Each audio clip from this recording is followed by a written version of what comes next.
जयंत पाटलांना राज्याच्या राजकारणात अभिप्रेत असलेले कट्टप्पा आणि बाहुबली नेमके कोण आहेत याचं उत्तर कदाचित ते स्वतःच देऊ शकतील। पण विधिमंडळाच्या या विशेष अधिवेशनात आणखी एक मुद्दा गाजला, तो म्हणजे युतीतल्या भांडणाचा। यावर अजित पवार यांनी भाजप नेत्यांचं प्रबोधन केलंय। बघूयात त्यांनी नेमकं काय म्हटलंय। त्याच्यामध्ये काहींनी तर तुम्हाला सांगितलं, आता योगींना जे जमलं ते निरुपयोगी सरकारला जमलं नाही। मी निरुपयोगी सरकार तुम्हाला कधी म्हणलंय का? परंतु मुनगंटीवार साहेब, तुम्हाला काही तुमचे मित्र पक्ष निरुपयोगी सरकार म्हणतात। आम्ही काय समजायचं काय? तुम्ही मांडीला मांडी लावून बसता, तिथं जाता, चहा पाणी घेता, गोड गोड बोलता, इथं येता आणि तुम्हाला निरुपयोगी म्हणतात। आणि मी तुम्हाला खरंच सांगतो, तुम्हाला आता नाईलाजास्तव त्यांना बरोबर ठेवायचंय, परंतु जनता काही दूधखोळी नाहीये। जनता बारकाईने बघत असती यांचे काय चाललेले प्रकार।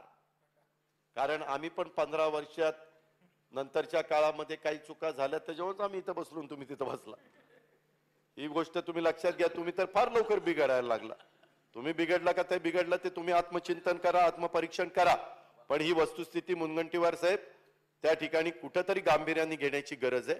कारण ज्या सरकारमध्ये जे आपण काम करतो त्यांनाच काही म्हणायचं, सालपट काढील म्हणायचं, कोणी साले शेतकऱ्यांची साल काढे म्हणायचं, ही कुठली निर्लज्ज असणाराच माणूस दुसऱ्याला निर्लज्ज म्हणू शकतो का? असा पद्धतीचा प्रश्न एखाद्या वेळेस मनात येतो। मी तसं म्हणत नाही, पण असं जनता कधी कधी म्हणून दाखवते।